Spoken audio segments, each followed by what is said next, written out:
Hey, Pat Rigsby here, and in today's episode, I want to talk with you about when free makes sense and when it doesn't. Let's get started.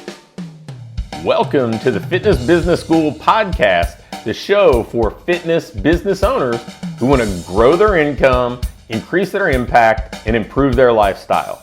Be sure to listen till the end of this episode because we have a brand new special offer exclusive for listeners. So stay tuned. If you've listened to any number of the podcasts that I've done over the past few years, or if you've been a reader of my newsletter, part of the email newsletter community, you've heard me talk about free as a marketing tool, as a valuable asset. And I truly believe that free has a really important place in business growth. And for years, people would say that free is devaluing your service and all that stuff. And from day one, I felt like that was absurd because time is our most valuable commodity. Time is a non-renewable resource that if somebody is willing to grant us their time, then they value something. So it's not devaluing anything if we're giving something away for for time, not necessarily for a financial investment. And I've used the example in previous podcasts of books. I am an avid reader. I've got hundreds of books on my shelves in my office. I've got a book room downstairs. We've got a book room in the entryway of our house that both each have in excess of 100 books. The one downstairs probably has 1,000 books. And, in addition to that, I've got easily over 2,500 books on Kindle. And I read literally every day. Actually, in 2022, I read 363 days on my Kindle. And so I'm pretty close to an everyday reader. And I would tell you, I still buy any number of books that I haven't gotten to. And that's very regular, very common with Kindle, right? Because it's an impulse thing to buy. You get excited about it. You say, okay, I'm going to read it, but you don't. So you valued your time, the investment of time it would take to read it, more than you valued the investment of money, whatever it costs to buy it. And I don't think that's an uncommon thing in the world of commitment, right? Whether it's going through a course or reading a book or actually showing up for things that you pay for, that's not terribly uncommon. So when we get somebody's time, I think that we should value that to a great deal. So I think that when it comes to free, the most important kind of component of free is if somebody is going to actually give you their time, then it's okay to use free as a marketing tool. But for them to give you their time, they have to perceive it as being valuable enough that they're willing to exchange minutes or even hours of their life for that thing. And let me give you kind of two different examples of how this works in my mind. The idea of a referral bringing a free guest, like a guest to come in and train with them for a day or a week, that to me is a wonderful use of free. Somebody is coming in, they've got an accountability partner that's kind of helping them to onboard into your business and ensure that they have a positive experience. They feel more comfortable because they know somebody there. They have social support. They have somebody who's rooting for them. They have somebody who's their outside of the gym kind of accountability partner. So it's really somebody who probably is being set up to succeed more than the average prospect. And they have somebody that they're probably going to show up for. So there's a much higher show rate than probably the average free person. And so that is a wonderful use of free. That person, I would guess that free guests that come along with somebody that's currently a client Of those guests, if we exclude people who are guests who just pop in during the holidays or something like that, but people who actually come during a normal time of year, I would guess that they convert a much higher than 50% close rate to becoming paying clients in some way, shape, or form. So I think that's a wonderful use of free. Now, the flip side, I think that a lot of people use free Facebook groups. And I've had a free Facebook group that we actually just retired. And for the free Facebook group, somebody joining doesn't really ensure that you're getting any of their time. So free only becomes valuable in that interaction if they're willing to engage and give you their time, if they're willing to give you their attention. And I think so. Some people have made free Facebook groups wonderful platforms to get people's time and attention and use it as a marketing tool. So the idea of a free Facebook group or a free newsletter or whatever else, its value is only created when somebody's attention is gained. And see, like when somebody walks into your gym, we already have their time. We have their attention. They're in. It's almost the value is activated once attention is gained, whether it's in person or online. So if you're using free is an easy way to get somebody to probably take that first step. They may download your free gift card. They may join your free Facebook group. They may subscribe to your free newsletter. But them joining your newsletter doesn't have a tremendous amount of value unless they're opening and reading the things that you're sharing.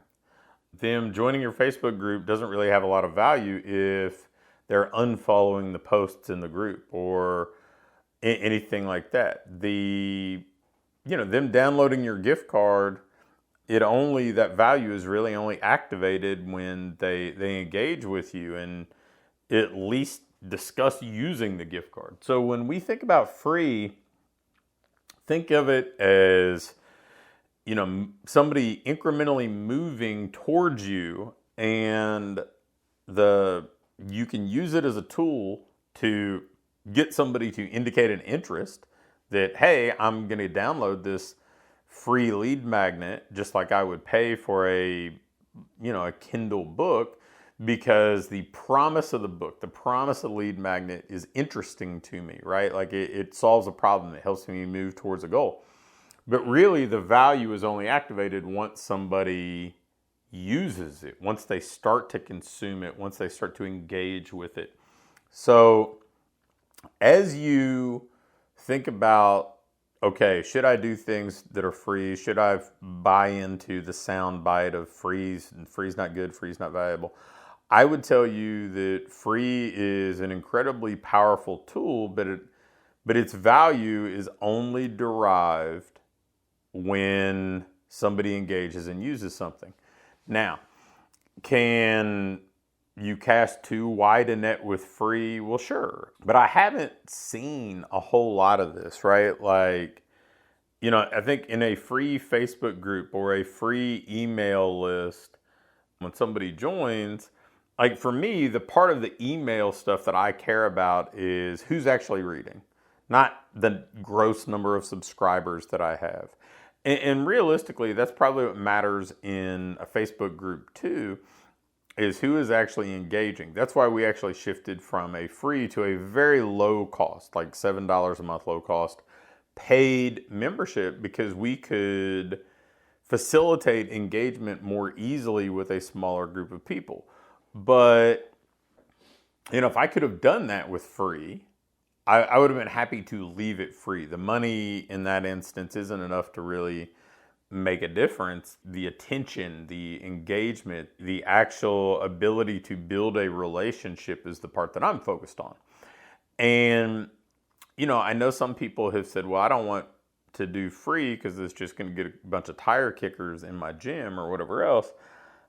Man, that's just not been my experience. Now I get it. People that tell me they have a 95, 98% close rate, they're like, well, some people are saying no. So maybe my close rate's going to go down and that means they're not serious. I would tell you that you shouldn't have a 95 or 98% close rate. If you have that kind of close rate, you're definitely not seeing enough people, because at some point in those interactions, more than 2 out of 100 should feel like, hey, this isn't the best fit for me. And more than 2 out of 100, you should probably feel aren't the best fit for you. And, I would say that randomly, if we just went and met, 100 people anywhere, I don't care if you're talking about at Target, at the parade down the street, I don't care where it is, there are probably a couple people that you'd meet out of every 100, you'd be like, yeah, that person's probably not the right fit for me. So if you're only getting the people who are walking through your door with credit card in hand, pen out, ready to sign a contract, you're probably missing out on, 30, 40, 50% of your potential business growth, because you're just not casting a wide enough net. I believe that people need to experience, if you're good at what you do. Now, I'm going to say this, and don't take it too much the wrong way, I guess, but if you're good at what you do, you should want more people to experience it, because that should probably be your best selling point. If you're bad at what you do, then you should go direct to high ticket sales early on as quickly as possible. That's why a high ticket salesperson who's bad at what they do could never have a $7 Facebook group, because they would be exposed as not being good at what they do, and nobody would spend more money with them.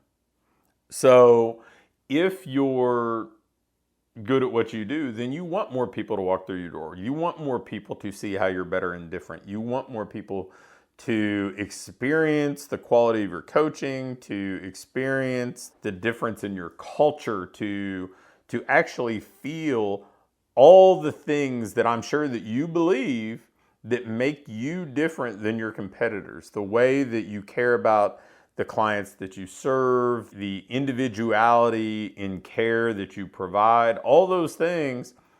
There's no way that you can articulate that in an ad, in a marketing piece, as effectively as somebody actually experiencing it. That's why people, are going to better assess what you like, how driving a car feels by actually taking a test drive, right? They can see pictures of it on the internet, but they don't know if they enjoy sitting in it. It's the same reason why if somebody wants you to buy a puppy, they'll say, well, take it home for a couple days.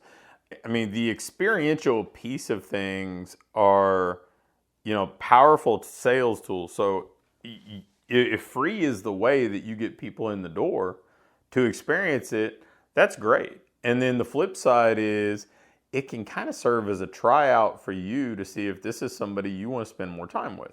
And a lot of people don't think of it that way. I know personally, I've had to kind of off-ramp a few people along the way, well, more than a few people along the way, to, because after getting to know them a little bit, they didn't seem like the best fit for the environment that I wanted to create, the culture that we had. So sometimes that's hard to know unless you actually get somebody in the room. So if you've been hesitant to use free and don't know where it fits into your business, hopefully this little episode can help. I know I talked about it from a few different angles, but that was really the idea, because there's not this black and white sound bite. This isn't talk radio where somebody can give you an absolute. This is real life, this is business, and this is a tool that you potentially can use to grow your business. Thanks for listening to this episode of the Fitness Business School. Before you go, I have a quick announcement. One of the things that we've been doing with our current clients is taking them through this ideal business diagnostic. And really what it is, this checklist that allows you to pinpoint exactly what your business needs next so you can keep improving, keep growing, and build a business that you love to own. one that pays you well, one that allows you to have the impact you want to have, and one that allows you to have a lifestyle that you truly enjoy. In this diagnostic, we walk through everything and we do an evaluation and can instantly pinpoint what you need to do next to build that business that you want. I'm going to extend this opportunity to get on with either me or my team and take you through this evaluation and fix your business's most vital needs fast. So if we take you through this, you're going to be able to make those vital changes that you need to finally have what I call your ideal business. If you'd be interested in going through this entirely free, risk-free diagnostic with us and learn what you already have in place, what you're doing well, and where your greatest opportunities for rapid improvement are, just shoot me an email with diagnostic in the subject line to pat@patrigsby.com. Again, an email to pat@patrigsby.com with diagnostic in the subject line will get you scheduled and take you through this evaluation to help you build the business you want.